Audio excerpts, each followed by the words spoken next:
सब पर यकीन मत कर दोस्त, सब पर यकीन मत कर दोस्त। लहजों और लफ्ज़ों से भी शिकार होता है, लहजों और लफ्ज़ों से भी शिकार होता है।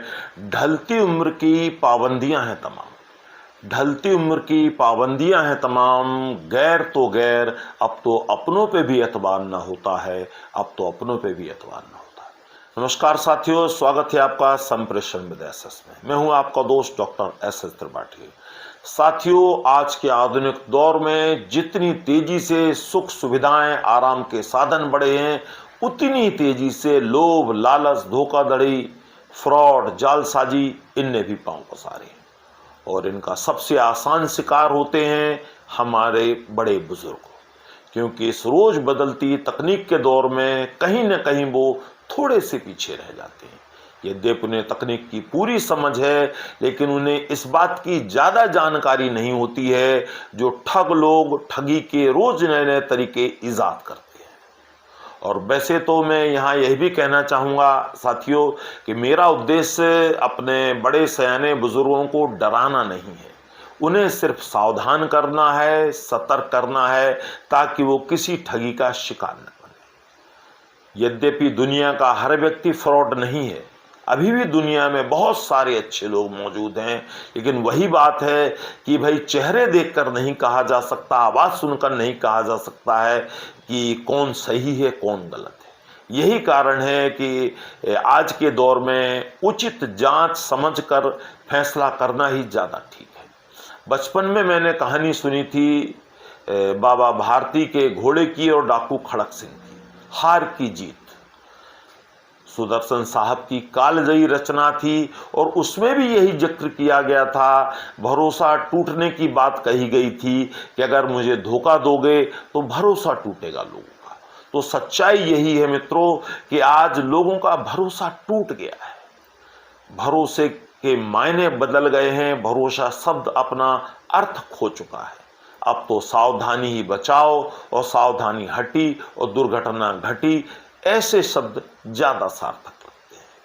तो आइए जानते हैं कुछ संभावित खतरों के बारे में जिनके द्वारा हमारे बड़े सयानों को शिकार बनाया जा सकता है। साथ साथ में अपने माननीय दर्शकों को याद दिलाता चलूं कि आप अपने लोकप्रिय चैनल संप्रेषण विद एसएस को अपना स्नेह, समर्थन, सहयोग दें, लाइक, सब्सक्राइब, शेयर, कमेंट के रूप में।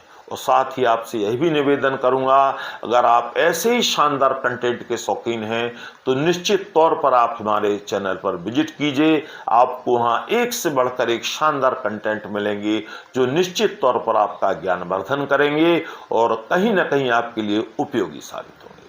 तो आइए बात करते हैं ठगी के कुछ तरीकों के बारे में।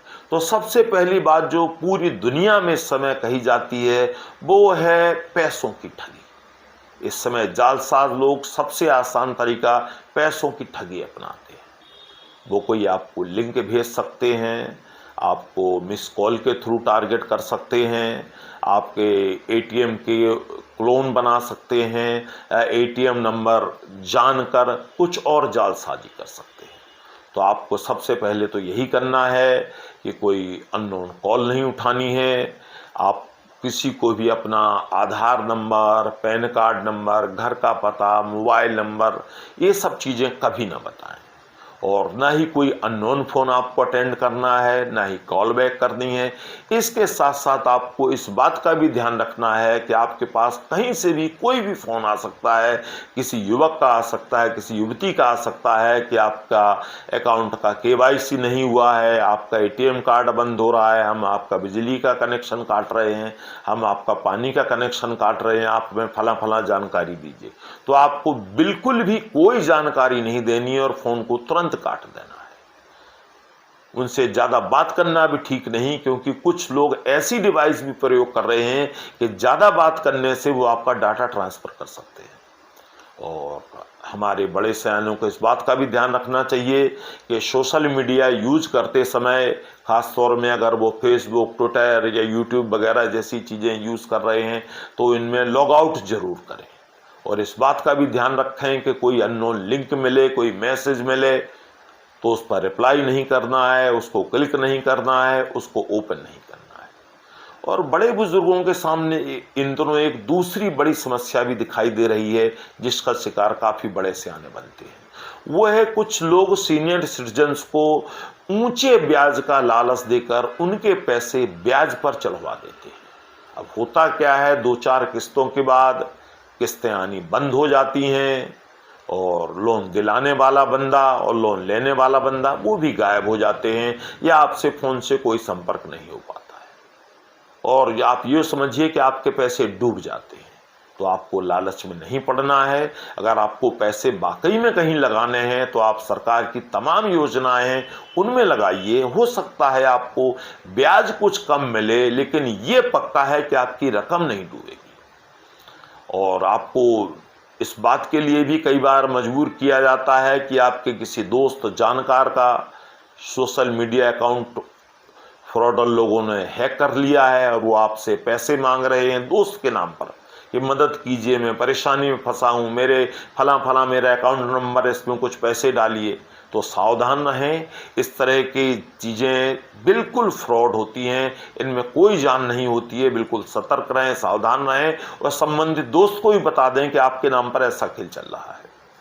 और कई बार ऐसा भी होता है कि आप बिजली, पानी, गैस, टेलीफोन के बिल की लाइन में लगे हैं, कोई युवक या युवती आपके पास आते हैं, बड़ी विनम्रता से कहते हैं, लाइए अंकल मैं आपका बिल जमा करा देता हूं या मैं आपका बिल जमा करा देती हूं। तो आप बिल्कुल चक्कर में ना फंसें, ये आपका बिल और पैसे लेकर दोनों गायब हो जाएंगे। तो बिल्कुल सावधान रहिएगा, उनसे थैंक यू बोलिएगा और अपने काम में खुद कीजिएगा अपने काम। और तीसरा जो तरीका इस समय बुजुर्गों के साथ, खासतौर में पुरुषों के साथ आजमाया जाता है, हनी ट्रैप। कई बार कुछ सीनियर्स को किसी महिला के द्वारा चालाकी से किसी संदिग्ध परिस्थिति में फंसा लिया जाता है और बाद में ब्लैकमेलर बनकर उनसे अच्छी खासी रकम ऐंठी जाती है। और काफ़ी सारे पुरुष जो है सीनियर्स इसका शिकार बन चुके हैं। तो मैं तो यही कहूँगा कि पहली बात तो है कि आप किसी अपरिचित की वीडियो कॉल बिल्कुल भी अटेंड ना करें, और अगर आपको तनिक भी संदेह हो कि कुछ गलत हो रहा है तुरंत फ़ोन बंद कर दें, स्विच ऑफ कर दें। और अगर फिर भी आपको कोई परेशान करता है तो आप निश्चित तौर पर पुलिस में कंप्लेंट कीजिए, डरिए नहीं, घबराइए नहीं। ऐसी चीज़ों पर पुलिस तुरंत कार्रवाई करती है। अब मैं अपनी जो है सीनियर्स बहनों के बारे में कहना चाहूँगा, बुजुर्ग महिलाओं के बारे में कहना चाहूँगा कि सीनियर्स महिलाओं को कई बार ऐसी घटनाएं हुई हैं कि चोरी का डर दिखाकर, लूटपाट का डर दिखाकर उनके गहने बदल लिए जाते हैं, किसी कागज़ में लपेटकर, किसी रुमाल में लपेटकर। तो हमारी सभी बहनें सावधान रहें, इन चक्करों में ना फंसें। ये सारे लोग जालसाज हैं, आपको ठगी का एक नया तरीका बता रहे हैं। और कई बार कोई युवक या युवती किसी महिला के पास आता है और पैर छूते हैं, आंटी हम आपके बच्चे के दोस्त हैं। तो जब उनने इतना संस्कार दिखाया तो कई बार हमारी बहनें भी पिघल जाती कि भाई कोई होगा बच्चे का दोस्त, कितना संस्कारी है, लाइए हम आपका सब्जी का थैला घर तक छोड़ देते हैं, लाइए हम आपका किराने का थैला घर तक छोड़ देते हैं। और उन्हें आप अगर थैला दे देते हैं तो थैला गायब, बाद में आपको कुछ नहीं मिलना। तो ऐसे किसी परोपकार या मदद के झांसे में ना आए, ये सब झूठे लोग हैं, मदद के नाम पर ठगी करते हैं। और कई बार ऐसा भी होता है पुरुष और महिलाओं के साथ जो हमारे सीनियर्स हैं कि कई बार कोई युवक या युवती पता पूछने के नाम पर उनके पास खड़े हो जाते कि ये पता कहाँ पड़ेगा, बताइएगा अंकल ज़रा। और आप रुके और उन्होंने आपको धक्का दिया या तो आपका पर्स, बैग या मोबाइल लेकर भाग गए। और आपको मैं एक सलाह और दूंगा, उनका पीछा नहीं करना है, क्योंकि ये पूरा एक गिरोह होता है। अगर आप उनके पीछे, पहली बात तो आप उनका पीछा कर नहीं पाएंगे, और अगर आप करने की कोशिश भी करेंगे तो बीच में कोई ना कोई आकर आपके ऊपर वार करेगा। हो सकता ब्लेड मार दे, टंगड़ी मार दे, गिरा दे आपको, तो आप कहाँ में कहाँ आप नुकसान उठा जाएंगे। तो इन चीज़ों से बचें। और एक चीज़ का और ध्यान रखें, हमारे काफ़ी सीनियर्स यात्राओं पर जाते हैं, पार्क में जाते हैं, घूमने जाते हैं, सैर को जाते हैं, तो याद रखें कोई उन्हें प्रसाद दे, फल दे, या कई बार लोग विजिटिंग कार्ड दे जाते हैं और उन कार्ड में बेहोशी की दवा लगी हुई होती है। तो ऐसी कोई चीज़ आप ना लें, हाथ जोड़ दें, मना कर दें।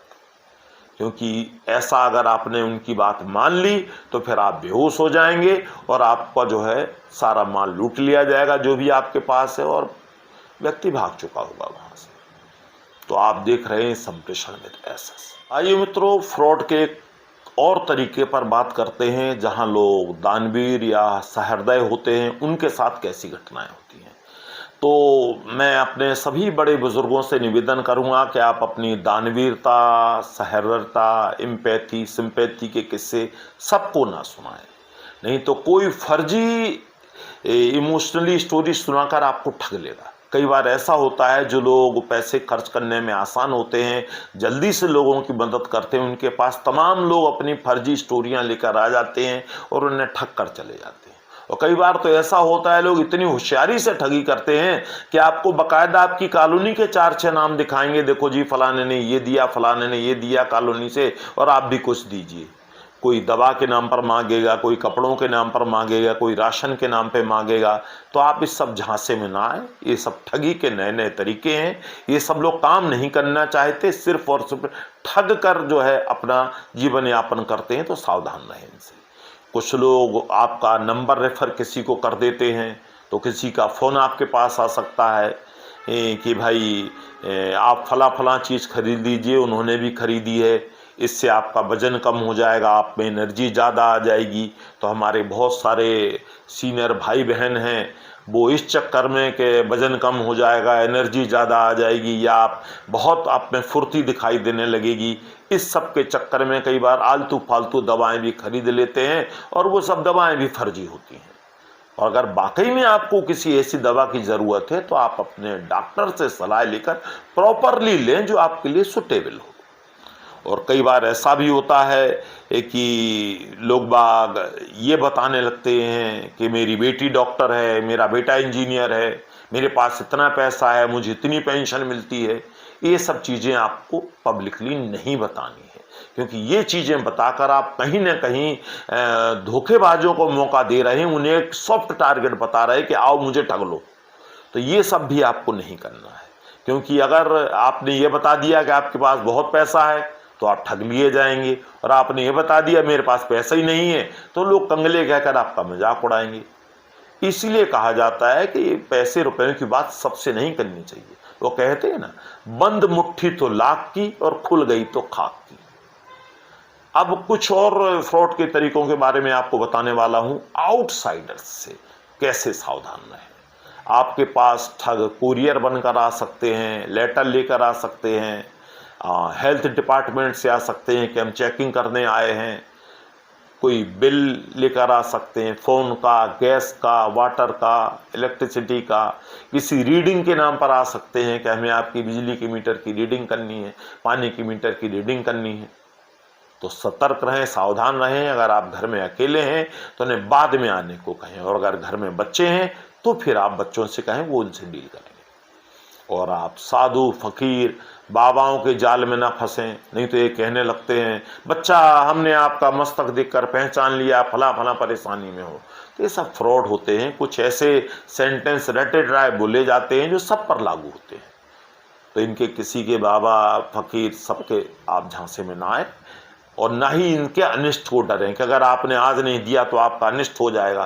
कोई अनिष्ट नहीं होता, बिल्कुल ना डरें आप। और कई बार तो ये भी कह दिया जाता है कि आपके पास कोई आएगा कि आपके बेटे, बहू या बेटी ने गाड़ी की चाबी मंगाई है या फला फला चीज़ मंगाई है, तो आप बिल्कुल ना दें, न किसी के लिए गेट खोलें, और न ही किसी की आंखों में सीधे सीधे देखें। बिल्कुल सतर्क सावधान रहें, गेट बंद कर लें, कहें बाद में आना। और यहाँ तक कई लोग बड़े दयालु होते हैं, हमारे बड़े बुजुर्ग, वो किसी के पानी मांगने पर कहते हैं, अरे पानी पिलाना तो पुण्य का काम है। ये पुण्य का काम बिल्कुल ना करें। आजकल पानी पिलाने के नाम पर बहुत ठगी हो रही है। पीछे 4-6 लोग बैठे हुए होते हैं, आपने गेट खोला और पूरी टीम अंदर आ गई आपके, और सब कुछ लूट के ले गई। और ठग लोग जो होते हैं वो बाकायदा रेकी करके ठगी करते हैं। उन्हें पता होता है कि आपके घर में किस टाइम कितने लोग रहते हैं।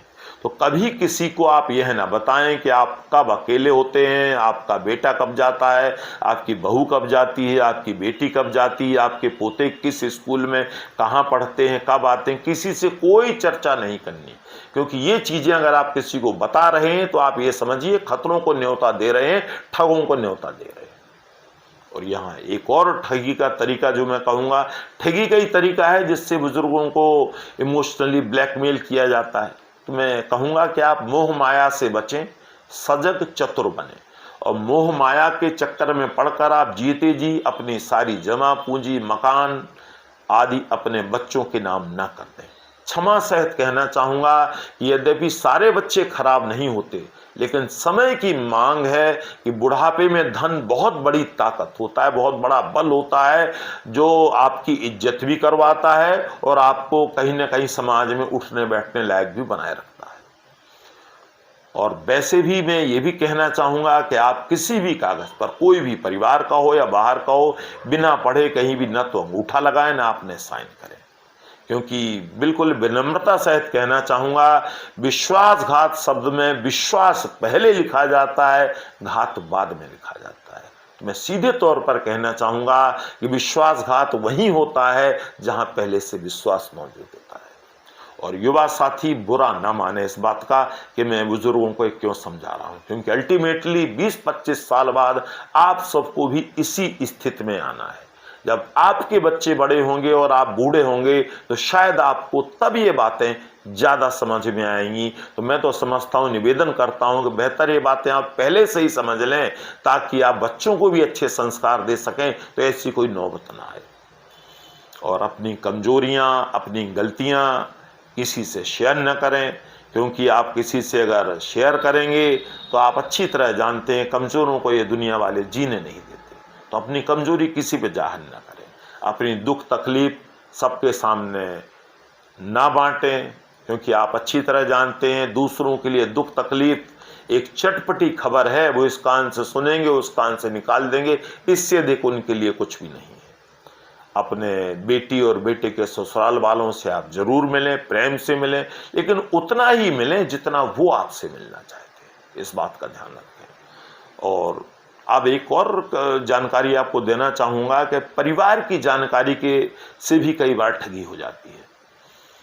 आप अपने पैतृक गांव, बच्चे कहाँ जॉब करते हैं, कितनी सैलरी है, आपको कितनी पेंशन मिलती है, आपकी दुकान कहाँ है, ये सब चीज़ें आप ना बताएं, या आपके पास शहर में कितनी प्रॉपर्टी कहाँ कहाँ है, ये सब चीज़ें आप किसी को ना बताएं। और जब आप अकेले होते हैं, ये भी किसी को कभी मत बताएं कि आप घर में अकेले कब होते हैं।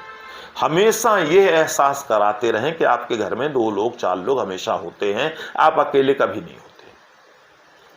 और घर में जो काम के लिए लोग आपके यहाँ आते हैं, कामगार वर्ग के, तो मैं निवेदन करना चाहूँगा कि उनसे आप सिर्फ काम की बात करें, बेवजह की जानकारी ना निकालें और ना ही बेवजह की बात करें, क्योंकि इससे आपको कहीं ना कहीं खतरा रहता है। जरूरी नहीं कि खतरा हो, लेकिन सावधानी आपको इतनी जरूर रखनी चाहिए। और अगर रात में कोई आपको आवाज़ देता है, चाहे आपके बेटे के नाम की, चाहे आपकी बहू के नाम की, या बच्चों के नाम की, या आपके नाम की, तो 3-4 आवाज़ से पहले आप जब तक आवाज़ ना पहचान लें तब तक जवाब ना दें। और गेट तो बिल्कुल भी नहीं खोलना है। नहीं पता बाहर कौन है, कितने लोग हैं, क्या मंसूबा है उनका, तो इन चीज़ों से बिल्कुल आप सतर्क सावधान रहें।